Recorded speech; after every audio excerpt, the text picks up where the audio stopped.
दोस्तों नमस्कार, मेरा नाम प्रशांत है और आप देखना शुरू कर चुके हैं the live TV. The live TV, सच सबसे आगे। भारत और पाकिस्तान के बीच में जंग जैसे हालात हैं, युद्ध जैसे हालात हैं, लेकिन गोदी मीडिया है कि भारत की भद्द पिटवाने में, भारत की अंतर्राष्ट्रीय बेइज्जती करवाने पर तुल गया है।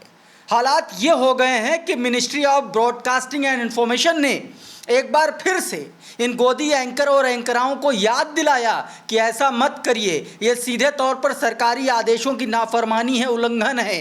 किसी भी स्थिति में देश के सैनिक, जाबाज सेना के सिपाही खतरे में पड़ सकते हैं आप लोगों के मिस एडवेंचर के चक्कर में।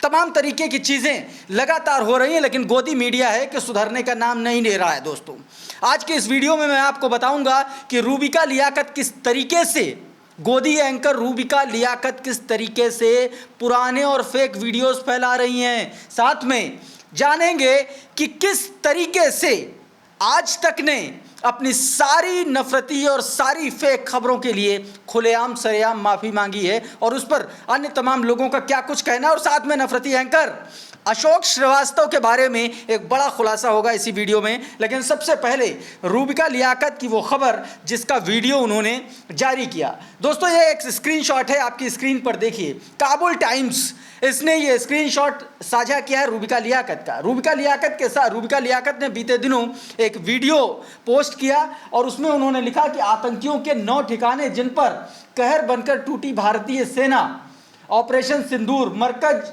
सुभान अल्लाह, जो जगह थी जैशे मोहम्मद का हेडक्वार्टर पुलवामा अटैक में यहीं से हुई थी प्लानिंग और ट्रेनिंग, मरकज तैयबा, ये सारी चीज़ें उन्होंने लिखी थी। और इसका पूरा ये जो वीडियो रूबिका लियाकत ने अपने उस ट्वीट में पोस्ट किया था, उसका पूरी तरीके से आप समझिए फैक्ट चेक कर दिया काबुल टाइम्स ने। उसने सीधे तौर पर कहा कि भाई ये जो वीडियो है ये सीधे तौर पर पुराना वीडियो 2023 का वीडियो और अफगानिस्तान का वीडियो है, जो रूबिका लियाकत जिसको ऑपरेशन सिंदूर का बता करके पोस्ट कर रही है। और इस पर आफरीन एक ट्विटर हैंडल है, इसने बाकायदा दोनों स्क्रीनशॉट लेकर के इसको पोस्ट किया और लिखा कि अफगानिस्तान 2023 की फ़ोटो लगाकर रूबिका लियाकत ऑपरेशन सिंदूर चला रही हैं। उसके बाद काबुल टाइम्स टीवी ने रूबिका लियाकत की चोरी पकड़ ली, ये इस ट्विटर हैंडल में लिखा गया है। दोस्तों, अब ये आप समझिए कि किस तरीके से तमाम सारी आप ये कहिए कि गोदी मीडिया की जो खबरें हैं उसको लेकर के लगातार चर्चाएं चल रही हैं। पूरी रात आप ये समझिए कि गोदी एंकरों ने, किसी ने इस्लामाबाद पे धावा बोल दिया, किसी ने कराची का जो पाकिस्तान में कराची पर हमला बोल दिया, किसी ने, मतलब आप ये समझिए कि कोई ऑटोनॉमस बॉर्डर से बता दिया, अननेम्ड लोकेशन पर भारतीय सेना पाकिस्तान में घुस गई है। इस तरीके से खबरें अलग अलग गोदी चैनल्स पर दोस्तों चलती रहीं। इसमें से आज तक ने भी कई सारी खबरें ऐसी चलाई जिनका कोई सिर पैर नहीं था, जिनका कोई ऑथेंटिकेशन था ही नहीं। और आखिर में अब आज तक को अपनी उस गलती पर माफ़ी मांगनी पड़ी है, सरेआम माफ़ी मांगनी पड़ी है। क्या कुछ आज तक ने माफ़ी में कहा है, ये ज़रा सुनिए छोटा सा वीडियो, उसके बाद आगे की बात। लेकिन पिछले 24 घंटे हमारे लिए परीक्षा की घड़ी रहे हैं, क्योंकि सीमा पर तेजी से हालात बिगड़ते गए। झड़पों की रिपोर्ट्स, आधिकारिक बयान, सोशल मीडिया पर अटकलें, डीप फेक, हैक किए गए ट्वीट्स, पिछले 24 घंटे में तमाम तरह की जानकारियां तेजी से हम तक पहुंची रही। हमने इन जानकारियों को जांचा, परखा, पूरी कोशिश की कि सिर्फ और सिर्फ सच्ची खबर ही आप तक पहुंचे। लेकिन हमारी पूरी सतर्कता के बावजूद कुछ अधूरी रिपोर्ट्स ऑन एयर हो गई। इसके लिए हम आपसे माफी चाहते हैं। तो दोस्तों, आप लोगों ने देखा कि किस तरीके से आज तक ने अपनी इस गलती पर, या यूं कहें कि अपनी इस फेक न्यूज़ फैक्ट्री पर पूरी तरीके से खुल करके माफ़ी मांगी। लेकिन तमाम सारे चैनल अभी भी हैं जो अपनी जाहिलियत का नंगा नाच कर रहे हैं दोस्तों, गोदी मीडिया के। खैर, आगे बढ़ते हैं और एक और ख़बर आपको दिखाते हैं दोस्तों कि किस तरीके से अब लोग गोदी मीडिया को ट्रोल कर रहे हैं। ये देखिए, ये ट्राइबल आर्मी नाम का ट्विटर हैंडल है, इसने एक कार्टून शेयर किया जिसमें गोदी मीडिया टैंक पर बैठे हुए दिखाया गया है और उसकी माइक से निकलता हुआ फेक न्यूज़ का रॉकेट दिखाया गया है। इंडिया पाकिस्तान के बीच में जिस तरीके से गोदी मीडिया फेक न्यूज़ को प्रोपगेट कर रहा है, जिस तरीके से गोदी मीडिया फेक न्यूज़ को आगे बढ़ा रहा है, प्रसारित कर रहा है, उस पर कोई लगाम नहीं लग रही, उस पर एक तरीके से व्यंग किया है। और इस पर ट्राइबल आर्मी ने लिखा कि इनका अलग ही चल रहा है। अब दोस्तों, जब आज तक ने माफ़ी मांगी तो इस पर हरियाणा सरकार में बहुत important minister Anil Vij, Bharatiya Janata party के बड़े नेता, उन्होंने भी एक बड़ी मांग कर डाली है। दोस्तों, आप सभी लोग अगर आज तक देखते होंगे तो उसमें सायरन बजाते, कोई ब्रेकिंग आती तो पीछे से सायरन बजता है, इमरजेंसी सायरन बजता है उस ब्रेकिंग न्यूज़ के पीछे।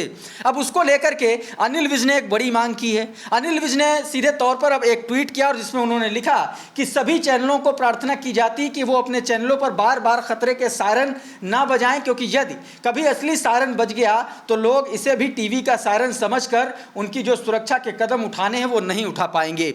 ये चिंता अनिल विज की अपने आप में बड़ी है और दोस्तों इसीलिए आज तक जैसे चैनलों को ये बात समझनी होगी। तमाम सारी चीज़ों को लेकर के लगातार ऐसी खबरें चल रही हैं। अब गोदी मीडिया की फेक न्यूज़ को लेकर के एक ट्विटर हैंडल है पंकज चतुर्वेदी, उन्होंने एक ट्वीट किया जिस पर उन्होंने व्यंग करते हुए गोदी चैनल्स की फेक न्यूज़ चलाने वाले गोदी चैनल्स पर उन्होंने निशाना साधा। पंकज चतुर्वेदी लिखते हैं कि लश्कर नोएडा की brigadier general Rubika Liyaquat, colonel Anjana Om Modi, captain Sudhir Chaudhary, हवलदार अर्नब गोस्वामी, चौकीदार सुरेश चौहान के देश को शाम 4 बजे ब्रीफ करेंगे। कल रात आज तक ने लाहौर को कवर किया, जी न्यूज़ ने कराची पर कब्जा किया और रिपब्लिक ने पीओके और सुदर्शन ने लालू खेत पर अधिकार जमा लिया। सीधे तौर पर यह गोदी मीडिया की वजह से, गोदी एंकराओं की वजह से किस तरीके से भारत की मीडिया को शर्मिंदगी का सामना उठाना पड़ रहा है, उस मीडिया को भी जो फैक्ट बेस्ड रिपोर्टिंग लगातार आप सभी लोगों के सामने रख रहे हैं, कर रहे हैं। भारत एक तरीके से इंटरनेशनली भी पाकिस्तान को घेर रहा। तमाम सारे इंटरनेशनल न्यूज़ प्लेटफॉर्म पर भारत के जो डिप्लोमेट्स हैं, भारत के जो बड़े अधिकारी हैं या ऐसे लोग जिनको डिफेंस की जानकारी, वो बैठ करके पाकिस्तान को एक्सपोज कर रहे हैं और वो सारी मेहनत को मिट्टी में मिला रहा है नोएडा में बैठा ये गोदी मीडिया अपनी फेक न्यूज़ के ज़रिए। दोस्तों, अब इसी को लेकर के दोस्तों ministry of broadcasting and information ने एक बार फिर से अपनी वो गाइडलाइन मीडिया के इन फेक न्यूज़ फैक्ट्री वाले चैनलों को याद दिलाई और सीधे तौर पर उसने ट्वीट किया कि all media channel, digital platform and individuals are advised to refrain from live coverage of real time reporting of defence operation and movement of security forces, disclosure such sensitive और सोर्स बेस्ड इंफॉर्मेशन में jeopardise operational effectiveness and endanger lives. सीधे तौर पर कहा कि जो sources के हवाले से खबरें आप लोग चलाते हैं वो मत चलाइए, ये सेना के लिए खतरा हो सकता है। इसी को लेकर के दोस्तों अंकित कुमार अवस्थी हैं, यूपीएससी की तैयारी करवाते, प्रिपरेशन करवाते हैं, उन्होंने एक ट्वीट किया इसी को लेकर के और यही ट्वीट किया कि क्या कुछ इसमें मीडिया में बताया गया है।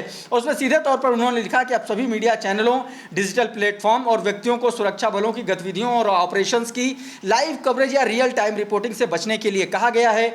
ऐसी संवेदनशील जानकारी सार्वजनिक करने से ऑपरेशन की गोपनीयता और सैनिकों की सुरक्षा खतरे में पड़ सकती है।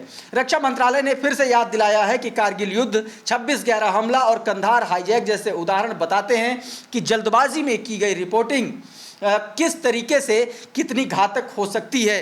तो कुल मिलाकर के एक बार फिर से ministry of broadcasting and information ने ये याद दिलाया है, लेकिन गोदी एंकराएं जो हैं दोस्तों वो सुधरने का नाम नहीं ले रही हैं। दोस्तों, अब एक और तस्वीर आपको दिखाता हूं इस देश के एक नफरती एंकर की, सरकारी चैनल के नफरती एंकर की मैं बात कर रहा हूं, दूरदर्शन के एंकर अशोक श्रीवास्तव की। दोस्तों, ऐसे वक्त में जब पूरा देश एक साथ खड़ा है, एक सूत्र में बना हुआ नजर आ रहा है, चाहे वो कांग्रेस हो, समाजवादी पार्टी हो, देश के तमाम बड़ी पॉलिटिकल पार्टी, चाहे वो AIMIM हो, असदुद्दीन ओवैसी हो, हर व्यक्ति भारतीय सेना के साथ खड़ा हुआ है, भारत सरकार के साथ में खड़ा हुआ है।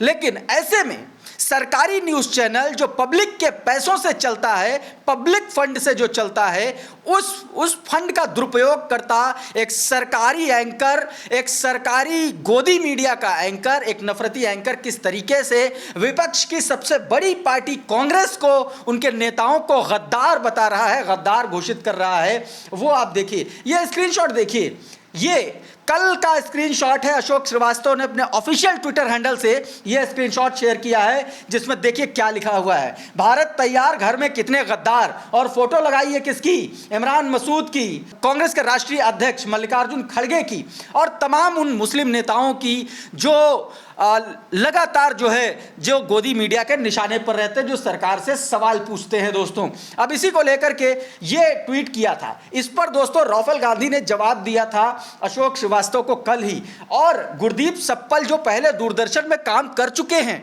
उनको टैग करते हुए उन्होंने लिखा था कि श्री गुरदीप सप्पल जी, आप पहले दूरदर्शन में कार्यरत रहे हैं और आप कांग्रेस में उच्च स्तर पर काम करते हैं। क्या आपको लगता है कि एक सरकारी चैनल के एंकर की यह भाषा उचित है?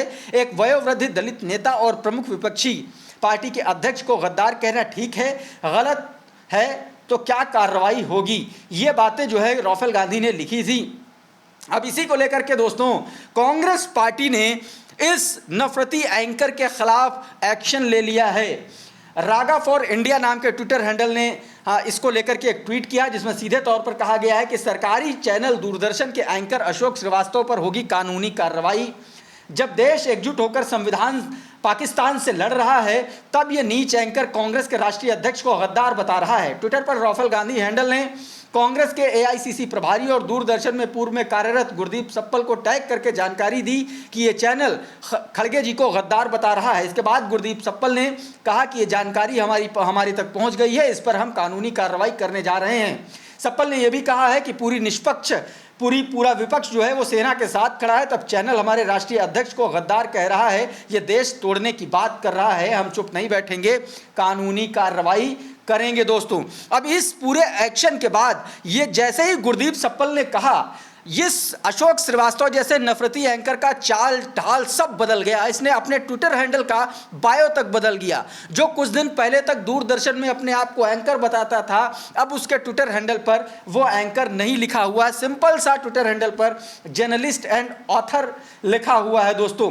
इसी को लेकर के तमाम सारे लोग सवाल भी कर रहे हैं, इस पर कमेंट भी कर रहे हैं कि क्या इसको निकाल दिया गया है, क्या इसको दूरदर्शन से बाहर कर दिया गया, क्या इसको नौकरी से बर्खास्त कर दिया गया। दोस्तों इस तरीके की भी चर्चाएं चल रही हैं। इस बीच एक और खबर दोस्तों भारतीय मीडिया में लगातार चर्चा हो रही है और पैनिक क्रिएट किया जा रहा है। उस पर एक इंडियन ऑयल की तरफ से स्पेसिफिक वेरिफिकेशन आ गया है।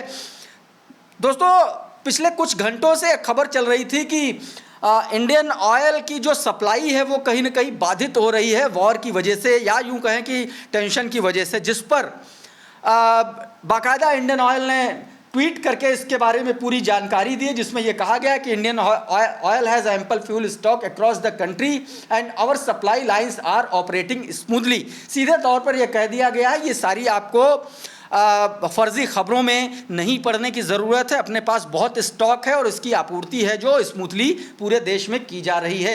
उमाशंकर सिंह ने अपने ट्वीट के ज़रिए इंडियन ऑयल के इस ट्वीट को स्क्रीनशॉट डालते हुए इस पूरे इन्फॉर्मेशन की जानकारी दी है।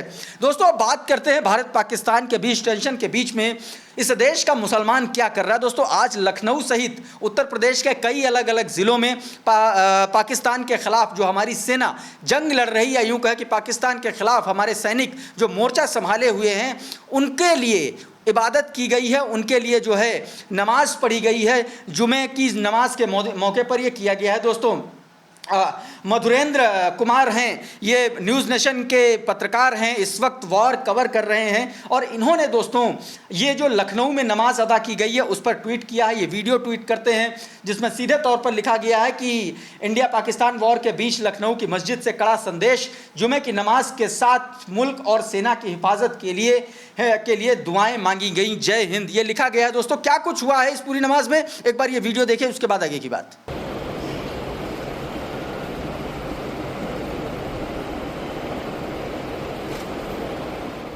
तो दोस्तों देखा किस तरीके से एक तरफ भारतीय सैनिक सेना सरहद पर डटे हुए हैं, Indian air force, navy, Indian army लगातार सीमा पर डटे हुए हैं, पाकिस्तान को माकूल जवाब दे रहे हैं। दूसरी तरफ कुछ ऐसे नफरती चिंटू हैं जो लगातार मुसलमानों पर टारगेट कर रहे हैं, लेकिन इस देश के मुसलमान लगातार भारतीय सेना के साथ, भारत सरकार के साथ मजबूती के साथ खड़े हुए नजर आ रहे हैं। दोस्तों बहरहाल इस वीडियो में दोस्तों इतना ही। हमारा ये वीडियो आपको कैसा लगा हमें कमेंट बॉक्स में ज़रूर बताइएगा।